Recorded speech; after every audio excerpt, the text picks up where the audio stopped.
This morning, when I was still in bed, I was in that half awake, half asleep state. And this is the scripture that was going through my mind, my heart. Psalms 91, verse 7.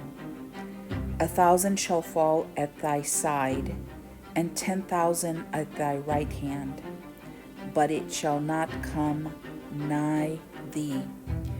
And the meditation in my heart was, as long as you are in the secret place, and that's Psalms 91 verse 1, he that dwelleth in the secret place of the Most High shall abide under the shadow of the Almighty. So this famous scripture that we don't have to fear the pestilence, we don't have to fear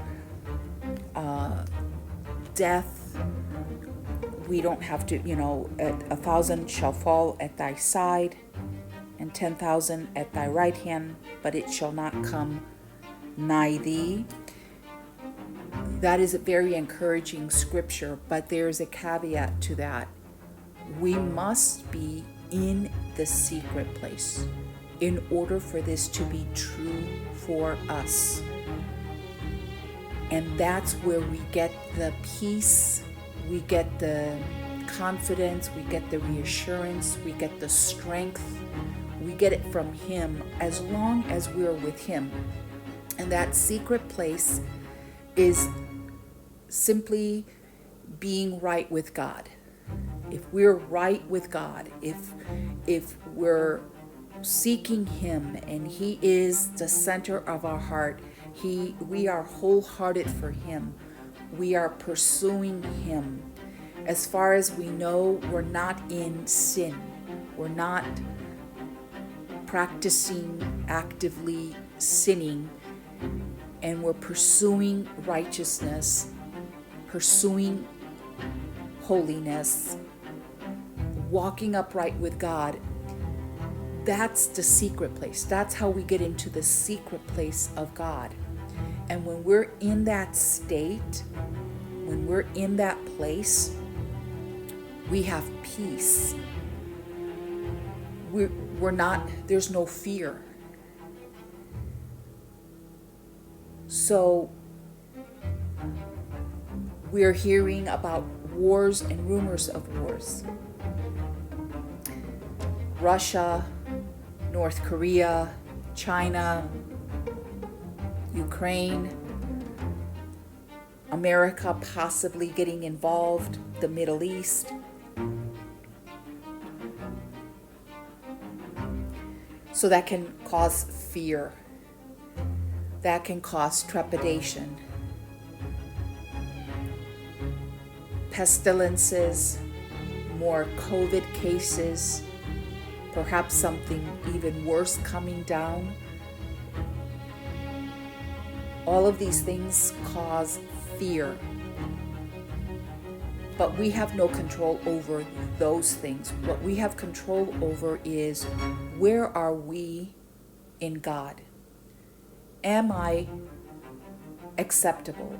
Am I upright? Am I pursuing Him? Does He come first? Am I walking uprightly before Him? If I'm doing that, which is something I can control, I can choose this day who I'm going to serve. If I'm choosing Him and not self, if I'm choosing Him and not the world, I abide in the secret place of the Lord. And that secret place is peace.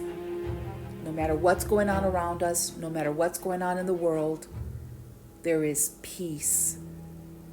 There is joy. There is confidence. There is trust. There is strength. So, if pestilences are coming, If people are falling to my right side or to my left, I shall fear no evil. I have confidence in God.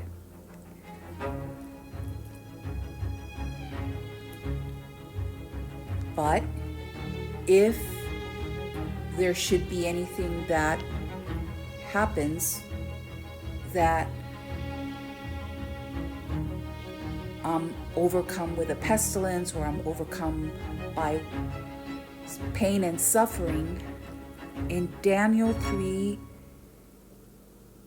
3:18, Meshach, Shadrach, and Abednego were in the fiery furnace, and they said, talking about God, I'm going to start verse 17. If it be so, our God whom we serve is able to deliver us from the burning fiery furnace, and he shall deliver us out of thine hand, O king. But if not, be it known unto thee, O king, that we will not serve thy gods, nor worship the golden image which thou hast set up. Their attitude was that even if God does not deliver them from their pain and suffering, from tribulation, from the fiery furnace, even if he doesn't, that they're not going to compromise their walk with God. They're still trusting in him. They still have faith in him. And that's the attitude that we should have. And that's the attitude that will keep us from fear, that will give us confidence and faith, that even in the midst of everything that is going on in this world, where everything seems to be falling apart, and there is talk of things getting worse, we don't have to fear as long as we are in his secret place.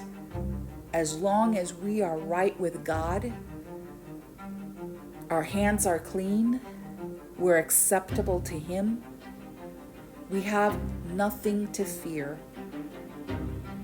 If we have the attitude of Paul in Philippians 1:21, for to me to live is Christ, and to die is gain.